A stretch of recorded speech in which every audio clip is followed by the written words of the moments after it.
గురుగారు దేవుడు ఒక్కడే అని చెప్తున్నటువంటి అన్ని పుస్తకాలు, పురాణాలు, బైబిలు, ఖురాన్, వేదాలైన ఈ మధ్య కాలంలో ఒక వీడియో చూశాను గురుగారు నేను.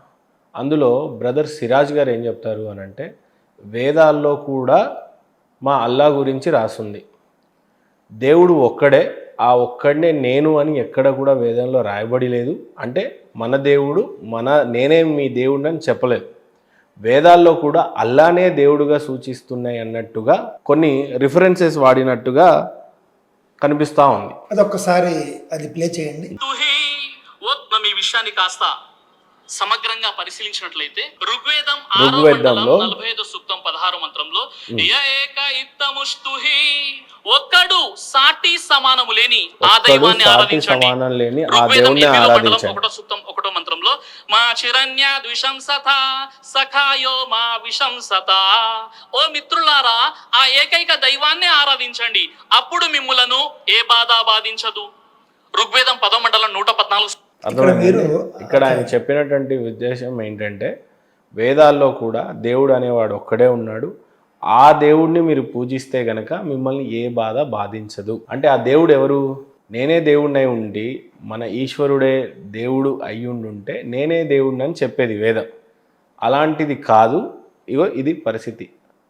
ఏం చెప్తారు దీనికి? ఒరే, దీని అర్థం ఈ ఫోన్లో ఉంది, దాంట్లో ఉందిరా, మనం మొన్న తీసి పెట్టాం కదా. ఏకెత్తమష్టుని మాచితని విషంస ఇగో దీంట్లో ఇప్పుడు మీరు 2 మంత్రాలు ప్లే చేశారు. 2 సందర్భాలు ఆయన అక్కడ చదివి వినిపించాడు. మొదటి సందర్భం గురించి నేను చెబుతూ ఉన్నాను. మొదటి సందర్భం అంటే ఏమిటి? 6వ మండలం 46వ సూక్తం 16వ మంత్రం. అక్కడ మనం చూసుకుంటే ఆయన ఏక ఇత్తముష్టు హి కృష్టీనాం విచర్షణి, అక్కడ చూసుకుంటే మనం ఏక ఇత్తముష్టు హి కృష్టీనాం విచర్షణి పతిర్జజ్ఞే వృషక్రతు, ఇది ఒక మంత్రం. ఈయన ఏం చేశాడంటే ఏక ఇత్తముష్టు హి అక్కడ వరకు తీసుకున్నాడు. పోను తీసుకున్నవాడు తినగా తీసుకున్నాడా? అదేదో పాట పాడినట్టు, వేదం అంటే పాట, అదేదో పాట పాడినట్టు దానికి ఒక రిథం యాడ్ చేసి పాడాడు. సరే, అదే అతని అజ్ఞానం, అది వదిలేసేయండి. ఆ మంత్రం గురించి ఏం చెబుతూ ఉన్నాడు? దేవుడు ఒక్కడే, ఆ ఒక్కడే ఆరాధించమని ఋగ్వేదంలో ఉంది అని ఎక్కడెక్కడ వేదంలో దేవుడి ఏకత్వం గురించి చెబితే అవన్నీ తీసుకుని చిట్ట చివరికి ఖురాన్ కనెక్ట్ చేస్తాడు. ఖురాన్లో కూడా దేవుడు ఒక్కడే అని చెప్పబడింది, ఆ ఒక్కడు అల్లా అని అక్కడ కనెక్ట్ చేస్తాడు. ఇవన్నీ విన్నవాళ్ళు ఏమనుకుంటారు? ఇక్కడ అంతా కూడా అల్లా గురించే ఉందనుకుంటారు. కానీ ఈయన చేస్తున్నటువంటి పెద్ద బ్లెండర్ ఏమిటో చెప్పమంటారా? మీరు ఆశ్చర్యపోతారు. ఈ మంత్రం ఉంది చూసారా, ఇది ఇంద్రుడి మంత్రం. ఏక ఇత్తముష్టు హి కృష్టీనాం విచర్షణి పతిర్జజ్ఞే వృషక్రతు, అక్కడ వృషక్రతు అంటే ఇంద్రుడు. ఇంద్రుడు ఒకడే దేవుడు, ఇంద్రుడిని తప్ప ఇంకెవరిని కూడా స్తుతించకండి అని అక్కడ అర్థం అండి. మీకు యథాతథంగా నేను ఒక్కసారి నేను అర్థం చదివి వినిపిస్తాను. ఇంద్రుడు సర్వదర్శి, అంటే అన్నింటినీ చూస్తాడు. వర్షణశీలి, పుట్టుకతోనే మానవులకు అధిపతి అయ్యాడు. అట్టి ఇంద్రుణ్ణే స్తుతించండి అని అక్కడ ఉంటుంది. ఈ మంత్రాన్ని ఏం చెప్పాడు? చెప్పేమన్నాడు? దేవుడు ఒక్కడే, ఆయన్నే పూజించండి అని ఖురాన్ కనెక్ట్ చేశాడు. ఈ స్పీచ్ ఎవరికి ఇస్తున్నాడు ఈయన? ముస్లింలకు ఇస్తున్నాడు. అంటే ఏం చేస్తున్నాడు? ముస్లింలని అల్లాను పూజించకండి, ఇంద్రుణ్ణి పూజించండి అని చెబుతున్నాడు. ఎంత అంతే కదా. చక్కగా ముస్లింలంతా ఏదో వాళ్ళ మానాన వాళ్ళు మసీదుకు వెళ్ళి కానీ వెళ్ళే అవకాశం లేనప్పుడు ఎక్కడుంటే అక్కడ చక్కగా అల్లాను ప్రార్థించుకుంటూ ఉంటే వాళ్ళని తప్పుదారి పట్టించి ఇంద్రుణ్ణి పూజించండి అని చెప్పి ఓదరగొడుతున్నాడు. మీరు చెప్పినటువంటి తర్వాత మంత్రం కూడా అదే. ఋగ్వేద సంహిత 8వ మండలం 1వ సూక్తం 1వ మంత్రం. మాచీదన్యద్విషం సతసఖా యో మారీషణ్యత ఇంద్రమిత్స్తోత వృషాణం సచ ఆసుతే ముహూర్తా చ ఆశంసత అని ఉంటుంది. ఇది కూడా ఇంద్రుడి మంత్రమే. ఇందులో కూడా ఇంద్రుడు తప్ప ఎవరిని పూజించకండి అని ఉంటుంది. మళ్ళీ ఇదే చెబుతున్నాడు. మాట్లాడితే ఇంద్రుడి మంత్రాలు తీసుకుంటాడు. ఇంద్రుడి మంత్రాలు తీసుకుని ఇంద్రుణ్ణే పూజించండి అని చెప్పి ముస్లింల సభలో వదలగొడతాడు. ముస్లింలు ఎలా వింటున్నారో తెలియదు. అసలు బ్రదర్ సిరాజ్ గారి సభలోకి హిందూ మిత్రులు ఏ రకంగా వెళ్తున్నారు, ఎలా ప్రశ్నలు అడుగుతున్నారు? నిజంగా హిందూ మిత్రులు బ్రదర్ సిరాజ్ గారిని అడిగే ఆస్కారం అవసరం ఉందా? ఆయన సభకి మన మిత్రులు వెళ్ళటం అవసరం ఉందా? హిందూ సోదరులు నిజంగా ఆ ప్రశ్నలు అడిగించుకోవటం నిజమేనా? ఎవరైనా నిజంగా ఆయన దగ్గరికి వెళ్ళి, ఒక ముస్లిం సోదరుడి దగ్గరికి హిందూ సోదరుడు వెళ్ళి ఆయనకు నచ్చినట్టు ప్రశ్నలు అడిగి ఆయనకు నచ్చినటువంటి సమాధానాలు చెప్పుకునే విధంగా ఉంటాయి అక్కడున్న వాక్యాలు? నిజంగా అదంతా జెన్యున్గా జరిగే ప్రక్రియ కనపడుతుందా?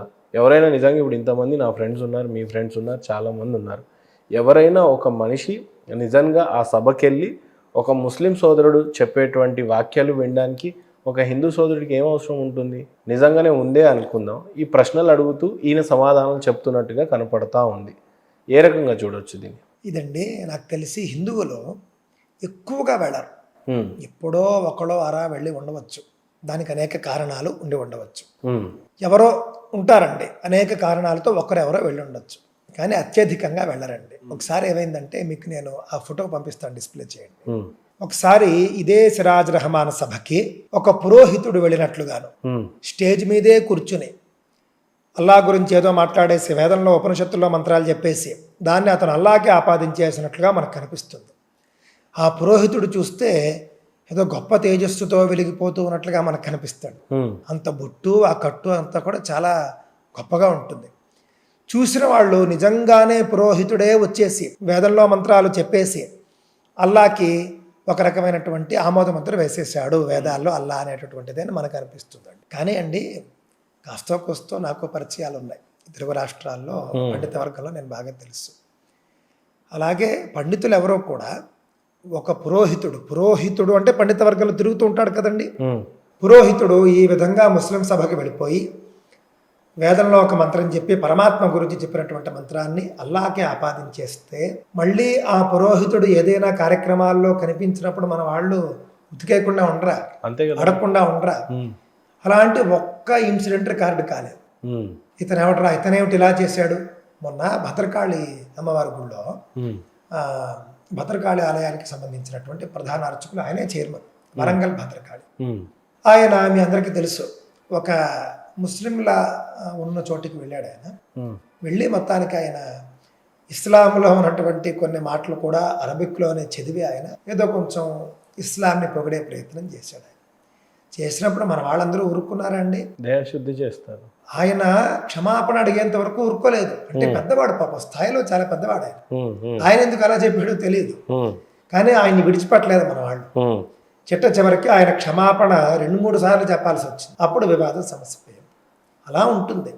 పురోహితులు బయటికి వచ్చి మాట్లాడే వాళ్ళు కొంతమంది ఉండొచ్చు, మాట్లాడని వాళ్ళు కొంతమంది ఉండొచ్చు, కానీ లోపల మాత్రం ఇలా ఎవడైనా మాట్లాడొచ్చాడు, ఇలాంటి వేషాలు వేసాడు అని తెలిస్తే. అంటే మీరు సూటిగా చెప్పేది ఏంటంటే సిరాజ్ గారి దానికి ఏదైతే వెళ్ళారో పురోహితుడు ఒరిజినల్ గా కాకపోతే అదేనండి పాయింట్కి వస్తున్నాను. కాదు, మనకి ఒక రహస్యం ఉంది అక్కడ. కావున అది పురోహితుడు అని మనకు ఎవ్వరూ కూడా చెప్పలేదండి. ఏ బ్రాహ్మణ సంఘాల వాళ్ళకు తెలియదు, ఏ పురోహిత సంఘాల వాళ్ళకి తెలియదు, ఏ పురోహితుడు కూడా ఇతను నాకు పరిచితుడు అని చెప్పలేదు. అక్కడతో అతను పురోహితుడు కాదని అర్థమైపోయింది కదండి. నేను గతంలో సిరాజ్ రెహమాన్ గురించి కొన్ని రీల్స్ చేసినప్పుడు చాలామంది కామెంట్లు చేశారు. ఆ కామెంట్లలో ఇతని ఫోటో పెట్టి చాలామంది ఇతను యూనస్ ఖాన్ అనేటటువంటి పేరు ఉన్నటువంటి ముస్లిమే, వీడు గుంటూరులో ఉంటాడు, ఆ బ్రాహ్మణ వేషంలో వచ్చిన పురోహితుడు యూనస్ ఖాన్ అనే ముస్లిమే, అతనికే పురోహితుడు వేషం వేసి ఇలా అడిగించారు, ఇలా చెప్పించారు అని కొంతమంది చెప్పారు కామెంట్స్లో. అది ఎంతవరకు నిజమో నాకు తెలియదు, కానీ వచ్చిందైతే అలా వచ్చింది. మొదటిది మాత్రం నేను మీకు ఆధారభూతంగానే చెప్పాను, ఏ పురోహితుడు చెప్పలేదు ఆయన మా ఊరు వాడని. కావున పురోహితుడు కాదని తేలిపోయింది, ఎవరో పురోహితుడు వేషంలో కూర్చున్నాడని తేలిపోయింది. అది ఎవరు అని అంటే ఇది అని కామెంట్లలో కొంతమంది రాశారన్నమాట. ఇలాంటి వేషాలు వేస్తారు వీళ్ళు. ఒక 6 సంవత్సరాల క్రితం అండి, మీరు చూసారో లేదో, ఇదే సిరాజ్ రెహమాన్ జాకీర్ నాయక్ సభలోకి వెళ్ళి మేరా నామ్ శ్రీరామరాజు అని చెప్పి హిందూ ధర్మానికి సంబంధించినటువంటి కొన్ని ప్రశ్నలు వేశాడు. అల్లా అంటే ముస్లింల దేవుడని హిందువులు అపోహలో ఉన్నారు. అల్లా అంటే ఎవరు? కుల్ అఊదు బిరబ్బిన్ నాస్ మలికిన్ నాస్ ఇలాహిన్ నాస్